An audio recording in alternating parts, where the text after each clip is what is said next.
lhe serve, a minha alma está soluçando.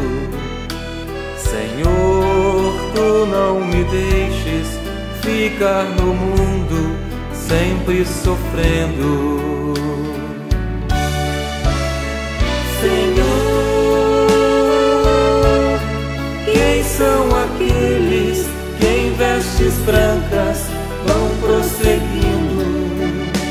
Senhor, eu quero segui-lo, tu não me deixes ficar sozinho.